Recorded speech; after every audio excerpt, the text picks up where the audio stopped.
എല്ലാവർക്കും വണക്കം. നമ്മുടെ ഒരു ചിന്ന വീഡിയോയിലേക്ക് എല്ലാവർക്കും സ്വാഗതം. നമ്മൾ ഫുൾ ഫാമിലി ആയിട്ട് ഇന്ന് രാവിലെ ഇറങ്ങിയിരിക്കുകയാണ്. ഫോറം മാളിലേക്കാണ് വന്നിരിക്കുന്നത്, കൊച്ചി. ഒന്നുമില്ല, നമ്മളുടെ Kantara chapter 1, Kantara A legend chapter 1 കാണാൻ വേണ്ടി. കാന്താര കഴിഞ്ഞപ്പോൾ തൊട്ടേ നമ്മൾ ഈ സെക്കൻഡ് പാർട്ടിന് വേണ്ടി വെയിറ്റ് ചെയ്യുക. ഇപ്പോൾ വർഷങ്ങളായി. അപ്പോൾ എന്തായാലും ഫസ്റ്റ് ഷോ തന്നെ നമ്മൾ അങ്ങോട്ട് ടിക്കറ്റ് ബുക്ക് ചെയ്തു. പിള്ളേർ വരെ കട്ട ഫാൻസാണ് കാന്താരയുടെ. അപ്പോൾ അതിനുവേണ്ടി നമ്മൾ ഫോറം മാളിൽ രാവിലെ എത്തി. രാവിലെ 8:40 നമുക്ക് ഫസ്റ്റ് ഷോ വരുന്നത്. അപ്പോൾ അതിനങ്ങോട്ട് ബുക്ക് ചെയ്തു. അപ്പോൾ നോക്കി കഴിഞ്ഞാൽ അറിയാം, നമ്മുടെ മാളിൽ ഈ പറഞ്ഞ ഷോപ്പുകളൊന്നും തുറന്നിട്ടില്ല. ഞാൻ ശരിക്കും വീഡിയോ ഇത് എടുത്തതെല്ലാം കൂടെ ജോയിൻ ചെയ്ത് പടം കണ്ടതിന് ശേഷമാണ് ഈ ഓഡിയോ ഇടുന്നത്. അപ്പോൾ പടത്തിലേക്ക് കിടക്കാം. എന്തായാലും ഈ ഒരു വീഡിയോയിൽ ഫുൾ നമ്മൾ ഈ പറഞ്ഞ മാളിലേക്ക് വരുന്ന ഒരു ഡീറ്റെയിലിംഗ് എല്ലാമാണ്. അപ്പോൾ എന്തായാലും പടത്തിൻ്റെ ഡീറ്റെയിലിങ്ങിലേക്ക് കിടക്കാം. കാണാത്ത ആൾക്കാർക്ക് ഒരു ചെറിയൊരു ഐഡിയ പടത്തിനെക്കുറിച്ച് തരിക എന്നുള്ളതാണ്. നമ്മൾ കൊടുക്കുന്ന പൈസ മുതലാവണമല്ലോ. അപ്പോൾ എൻ്റെ ഒരു പേഴ്സണൽ ഒപ്പീനിയനിൽ പടം വലിയ പ്രശ്നങ്ങളൊന്നുമില്ല. ഓവറോൾ ഇപ്പം നമ്മളൊരു 200 അല്ലെങ്കിൽ 150 രൂപ മുടക്കി കണ്ടാലും വലിയ പ്രശ്നങ്ങളുള്ള ഒരു പടമല്ല. കാരണം വലിയ തെറ്റില്ലാത്ത രീതിയിൽ VFXും വിഷ്വൽ വിരുന്നെന്ന് പറയാം. എനിക്ക് ഏറ്റവും ഇഷ്ടപ്പെട്ട വിഷ്വൽ എഫക്ട്സ് ആണ്. തിരക്കഥ ഓക്കെ, ഒരു ലെവൽ വരെ തിരക്കഥയും കഥയൊക്കെ നല്ല രീതിയിൽ എടുത്തിട്ടുണ്ട്. ക്യാമറയും അടിപൊളിയാണ്, സ്റ്റണ്ട്സ് അടിപൊളിയാണ്. വിഷ്വൽ എനിക്കൊന്ന് VFX ഒക്കെ വലിയ തെറ്റില്ലാതെ ചെയ്തിട്ടുണ്ട്. ലാസ്റ്റ് കുറച്ച് ഒരു സീനൊക്കെ ഒഴിവാക്കി കഴിഞ്ഞാൽ VFX വളരെ നന്നായിട്ട് തന്നെ കൈകാര്യം ചെയ്തിട്ടുണ്ട്. പിന്നെ നടന്മാരുടെ കാര്യം പറയുകയാണെങ്കിൽ ഋഷഭ് ഷെട്ടി നല്ല രീതിയിൽ പെർഫോം ചെയ്തിട്ടുണ്ട്. ഉറപ്പായിട്ടും പെർഫോം ചെയ്യണമല്ലോ, ആളാണല്ലോ ഇതിൻ്റെ മെയിൻ അട്രാക്ഷൻ. ഋഷഭ് ഷെട്ടി അല്ലാതെ പിന്നെ നമ്മൾ എടുത്തു പറയുകയാണെങ്കിൽ നമ്മുടെ മലയാളത്തിലെ ജയറാമിന് ഈ അടുത്ത കാലത്ത് കിട്ടിയതിൽ, അതായത് അന്യ സംസ്ഥാന ഭാഷകളിൽ വന്ന സിനിമയിൽ കിട്ടിയതിൽ ഏറ്റവും മികച്ച ഒരു റോള് എനിക്കൊന്ന് നമ്മുടെ അല്ലു അർജുൻ്റെ അല്ല വൈകുണ്ഠാപുരത്തിനകത്തും തെറ്റില്ലാത്തൊരു റോളായിരുന്നു. അത്രയും തന്നെ ഇമ്പോർട്ടൻസ്, അല്ലെങ്കിൽ അതിനേക്കാട്ടിൽ ഇമ്പോർട്ടൻസ് ഉള്ള ഒരു റോളാണ് നമ്മുടെ ജയറാമിന് ഇതിലുള്ളത്. അപ്പോൾ തന്നെ നമ്മുടെ ഒരു മലയാള പ്രസൻസ് എന്തായാലും, അല്ലെങ്കിൽ ഒരു മലയാള ക്രൗഡ് പടത്തിന് എന്തായാലും കിട്ടും. അപ്പോൾ നമ്മൾ തിയേറ്ററിൽ വന്ന സമയത്ത് കുറച്ച് നേരം ഫ്രണ്ടിൽ വെയിറ്റ് ചെയ്യേണ്ടി വന്നു കേട്ടോ. 8:40 നമ്മൾ എത്തിയെങ്കിലും 8:40 ഒരു 8:50 കഴിഞ്ഞു തിയേറ്റർ ഓപ്പൺ ചെയ്യാൻ. അപ്പോൾ ചെറിയൊരു ഡിലേ ആണെന്ന് വെച്ചാൽ ഡിലേ ആണ്. പക്ഷെ നമ്മൾ വെയിറ്റ് ചെയ്ത് വെളിയിൽ നിൽക്കുക എന്ന് പറഞ്ഞാൽ, പ്രത്യേകിച്ച് ഫസ്റ്റ് ഷോയ്ക്ക് അങ്ങനെ വെയിറ്റ് ചെയ്ത് നിൽക്കുക എന്ന് പറഞ്ഞാൽ ഒരു സുഖമുള്ള കാര്യമല്ല. അതൊരു ചെറിയൊരു ഫീലായിരുന്നു. ഓക്കെ, ഒരു പടത്തിലേക്ക് തിരിച്ചു വരുവാണെങ്കിൽ ഓവറോൾ പടം നല്ലതാണ്.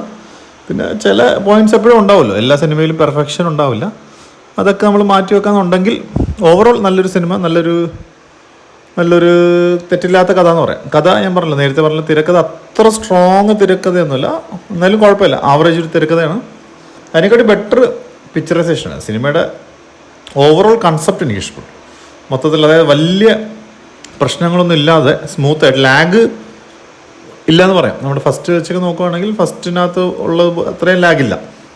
കുറച്ചുകൂടെ കൊമേഴ്ഷ്യലായി പടം. ഫസ്റ്റ് ലോ ബഡ്ജറ്റ് ആയിരുന്നല്ലോ.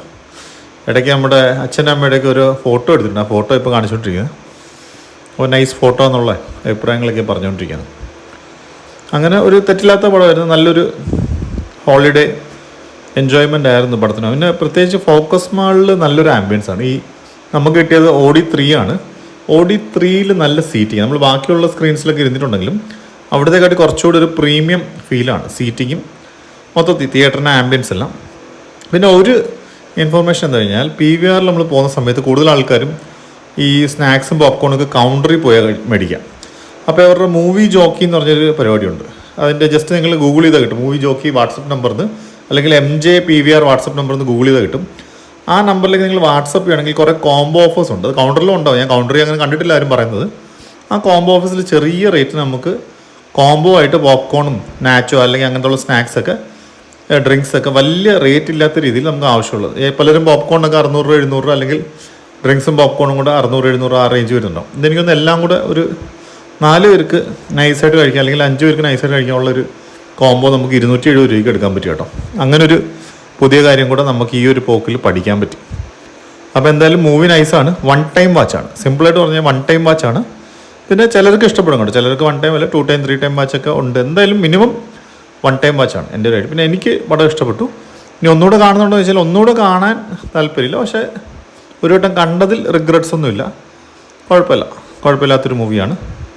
ഇനി എന്തായാലും നമ്മുടെ OTTയിലോ അതിലൊക്കെ വരുന്ന സമയത്ത് കാണും. തിയേറ്ററിൽ ഇനി എന്തായാലും രണ്ടാമത് പോയി കാണാൻ ഉദ്ദേശിക്കുന്നില്ല. തിയേറ്ററിൽ 1 ടൈം വാച്ചേ ഉള്ളൂ. OTT വരുവാണെങ്കിൽ ഡെഫിനറ്റ്ലി OTT നമ്മൾ ഒന്നുകൂടെ കാണാൻ അത്ര ഒരു ഡീസൻറ്റ് പടം തന്നെ ആണ്. എന്തായാലും ധൈര്യമായിട്ട് നിങ്ങൾ പോയി കണ്ടോളൂ. കാന്താര ഫസ്റ്റ് ഇഷ്ടപ്പെട്ട ആൾക്കാർക്ക് എന്തായാലും കാന്താര 2ഉം ഇഷ്ടപ്പെടും. കാണാൻ പറ്റുന്ന ഒരു പടമാണ്. പിന്നെ ഐമാക്സ് അങ്ങനെ കുറച്ച് സൗണ്ട് എഫക്ട്സ് ഒക്കെ ഉള്ളൊരു ബെറ്റർ ആയിട്ടുള്ള തിയേറ്റേഴ്സ് ആണെങ്കിൽ നല്ലത്. കുറച്ച് സൗണ്ട് ഓറിയൻറ്റഡ് ആയിട്ടുള്ള കാര്യങ്ങൾ ഉണ്ട്. അപ്പോൾ ഓക്കെ, ടാറ്റ, ബൈ ബൈ.